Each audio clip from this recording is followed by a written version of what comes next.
তোমরা সবাই বলো তো আজকে কি পুজো? প্লিজ প্লিজ কমেন্টে বলো আজকে কি পুজো। হ্যাঁ, ঠিকই বলেছো, আজকে হচ্ছে গণেশ পুজো। তো এত সুন্দর ডেকোরেশন করেছে, তোমরা দেখতেই পাচ্ছ। আমার তো খুব ভালো লাগছে।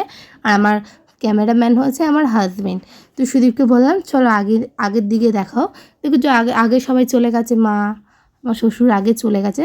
তো আমার মেয়ে, আমি, আমার হাজব্যান্ড তিনজন মিলে যাচ্ছি। তো এত সুন্দর ডেকোরেশন করেছে, কি আর বলবো, খুব সুন্দর লাগছে।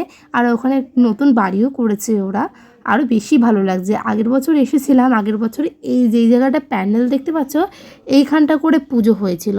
তো আমরা আগেরবারে এখানে ছিলাম, কিন্তু ওরা এবারে পুজোটা ঘরের ভেতরে করেছে। তা আমার মেয়েকেই দেখতেই পাচ্ছ, তোমার দাদাকেও দেখতে পাচ্ছ। তোমার দাদা কিন্তু খুব খুশি, যেহেতু ফুচকা স্টল দিয়েছে। আর এটা একটা হাস্যকর বিষয় না, এটা ভালোই একটা জিনিস, কি আর বলবো। আমি ফার্স্ট টাইম দেখলাম কোনো পুজোতে স্টল দেয়, সত্যি করে। আগে হয়তো কোনো জায়গায় দেয়, আমি কিন্তু ফার্স্ট টাইম দেখলাম। তোমার দাদা বলছে যাও খাও, তুমি তো ফুচকা খেতে পছন্দ করো, খাও গিয়ে। কিন্তু আমি বললাম যে আমি খাবো না। বলছে যা না, একটা খা না। আমি বললাম ঠিক আছে যাই। আমি কিন্তু ফুচকা খেতে খুব ভালোবাসি, কিন্তু দেখো আজকে এখানে ফ্রিতে ফুচকা দিচ্ছে, আমি কিন্তু খাচ্ছি না। এটাই হচ্ছে সবথেকে বড় হাস্যকর বিষয়।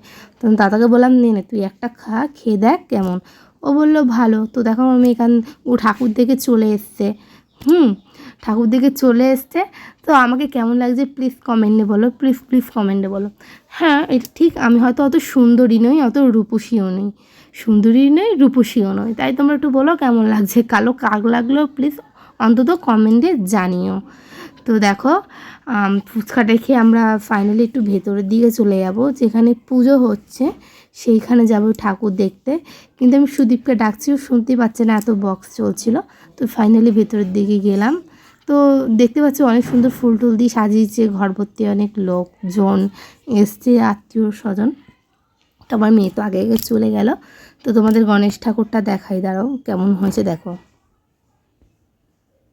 এই দেখো গণেশ ঠাকুরটা, আগের বারে কিন্তু বড় ঠাকুর ছিল, এটা কিন্তু রূপোর না কি বলে না, ওই ওই ঠাকুর, গণেশ ঠাকুরটা রূপোর ঠাকুর। সেই গণেশ ঠাকুর দেখতে পাচ্ছ, গণেশ ঠাকুরের পাশে কত মোদক টোদক দেওয়া আছে। আমি অবশ্যই কোনোদিন মোদক খাইনি, কিন্তু শুনেছি মোদক মোদক। তো মোদক দেখলাম, দেখার পর সুদীপ বলছে আমাকে একটুখানি দেখা। আমি দেখাই, অনেকক্ষণ ধরে বায়না করছে যখন। তো দেখাচ্ছি ওকে, দেখো নমস্কার করছে কেমন করে। আগেরবারে ওই যেখানে দাঁড়িয়েছিলাম, যেখানে ফুচকা খাচ্ছিলাম, পুজোটা কিন্তু ওখানেও ছিল। এবারে হচ্ছে ঘরের ভিতরে, বাট ঘরটাকে খুব সুন্দর ডেকোরেশন করেছে। তো ফাইনালি দেখো সিঁড়ির উপর দিয়ে চলে যাব। সিঁড়ির উপর দিয়ে খুব সুন্দর লাইটিং লাগিয়েছে, খুব ভালো লাগছে লাইটিংগুলো দেখে। আর সিঁড়িটা না খুব সুন্দর, মানে এক একটা সিঁড়ি আছে এত উঁচু হয়, কিন্তু এটা এমন না নিচের মধ্যে দিয়ে, প্লেনের মধ্যে দিয়ে উঠে কিন্তু খুব আরাম। তো আমরা হাঁটছি সুন্দর করে, হাঁটতে হাঁটতে অনেক সুন্দর গাছপালা দেখতে পেলাম। গাছপালা দেখতে পাওয়ার পর দেখো আমার মেয়ে আসছে। আমার মেয়ে তো লিটারালি ভয়ই পেয়ে গেছিলো। কারণ ভয় পাওয়ার কারণটা হচ্ছে, ও বক্সের সামনে গেছিলো, তখন ও ভয় পেয়ে গেছিলো বক্সের আওয়াজটা শুনে। ও যে এত জোরে জোরে কী বাজছে। তো এগুলো সবাই খেতে বসেছে, এটা কিন্তু ফার্স্ট, মানে এখনও কেউ আসেনি, আমরা আগে চলে এসেছি, যেহেতু বাচ্চাটা ছোটো। তো ওই জন্য আমাদেরকে বললো যে তুমি আগে চলে যাও, তুমি আগে গিয়ে খেয়ে নাও, তোমরা আগে গিয়ে খেয়ে নাও।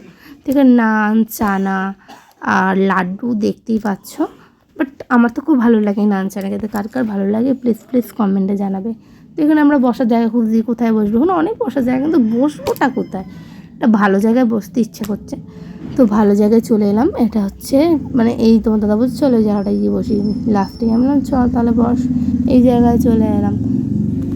তারপরে এই জায়গাটা ফাইনালি বসলাম। পাখা চলছিল, খুব ভয় লাগছিলো, যেহেতু বড় পাখা। তো তো ওর জন্য তো সুদীপকে বললাম তুই ওইখানে বস। সুদীপ বললো ঠিক আছে আমি বসছি। তো জগ একটা দিয়ে দিয়েছে, দেখতেই পাচ্ছ, একটা নুনও দিয়ে দিয়েছে। আর জগ নুন তো থাকবেই থাকবে, এগুলো ছাড়া পুরো অসম্পূর্ণ বাঙালরা, তাই না? তারপরে আমরা বসে পড়েছি।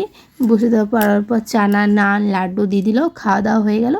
এবারে বাড়ি যাব। তো দেখো ডেকোরেশনটা কত সুন্দর, খুব সুন্দর সাজিয়েছে। আমার তো খুব ভালো মনে হচ্ছিলো পুরো বিয়ে বাড়ি। তো দেখো আমরা এখানে দাঁড়িয়ে আছি। দাঁড়িয়ে থাকার পর অনেক খেয়ে নিয়েছিলাম। তো আর আমি একটু খেতে ভালোবাসি, বুঝলে, খেতে ভালোবাসি বলে খুব খারাপ আমার বরের কাছে। তো আমার বর বলছে তুই তো খাস কী করে, তো পেটটা এত মোটা, ওর জন্য। তো টাটা।